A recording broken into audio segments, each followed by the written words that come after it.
one of the big parts of the Wicketz programme. It's not a short-term fix, it's a long-term investment to develop a community around sport. The Wicketz programme is a community-focused cricket programme helping young people overcome barriers in the communities that they live in, helping them have access to sport that they may not have access otherwise. And on top of that, it's all about developing them as people, building on life skills, helping them to tackle negative issues that affect them in their day-to-day lives. Wicketz launched in 2012. It was off the back of us at the Taverners wanting to invest more into our own community programmes, and the idea of Wicketz was born. We launched here in West Ham, and it is now our longest running project, 13 years on. From that initial pilot of working just in London in 2012, from 2015 onwards, Wicketz started to grow outside of the City of London. And fast forward to where we are today, we currently are in 19 project areas, and we're reaching over 2,000 young people regularly across the whole of the UK. My mum and dad moved into the UK in around 2008, and I came in around 2010-11. A lot of different barriers when you come into a different country trying to settle in there. And then suddenly there was this language barrier. I was quite shy because my English wasn't that good. I think it was late 2011, 2012. One of my friends who said, oh, you know what, there's a local park, there's a cricket club that's starting. There was about 7 of us at West Ham Park, which is just down the road to here. And from that day on, we were there every single week without missing a session. Financially wasn't the best position to be in for us when we came into the country. So to have a session running for a 3-hour week, that tells the story itself. Shiv, can you stand in the middle? I think as Wicketz has developed, one of the things that has become apparent is that sport has such an incredible power to develop a young person beyond just learning the technical skills of a game. And for people like Manav, he found a family as part of Wicketz. It's taught him how to learn the language, and now he is an absolute focal point of this community. The community that was there, they used to all speak my language, so I could pick up on little bits that they say, or even the accents that they're using. We thought we were part of something bigger, and that we had a leadership opportunity, even though we were quite young, but we felt like that we're trying to do something here in our community. He now is the one that leads the sessions here, and I think nothing is a better legacy of Wicketz than seeing the young person you work with inspiring the next generation and so on. But again, it was an environment where I could be free and I could be who I was. I was looking for a job back in, I think it was 2023, and I remember getting a call from my CEO right now, Ratan. He used to coach me back in the day, and he's like, right, Manav, I heard you're looking for some work.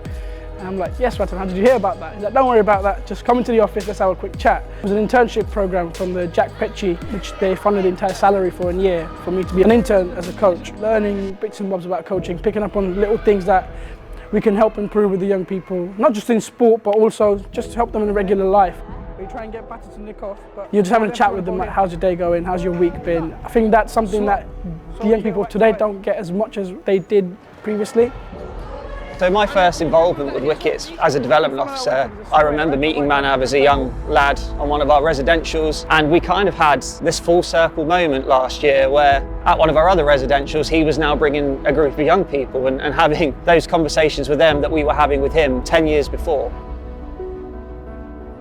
I could picture myself in their position right now. Just the things that they mess about with, the things they say, the things they do. I could imagine myself doing that when I was younger. Dan would know better about that because he's seen me at my worst in the residentials, so I could sort of relate. I think that's what's helped me build the rapport with the young people, because I could really relate to what their thinking is like around their behaviour.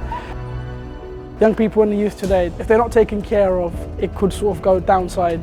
Keeping them off the streets and putting them into sports, ideally. I mean, I was glad that I was put into sport, because obviously now here I am coaching young people. I still remember this quite vividly. I was 12 and there was the 2011 and 2012 riots that happened, and which was just down the road. We saw shops being broken into, there was glass everywhere and things. That was something that was scary to see as a young person.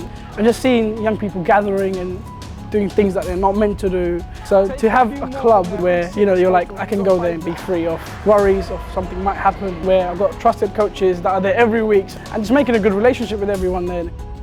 Because I used to enjoy it so much. Wicketz was a getaway from home.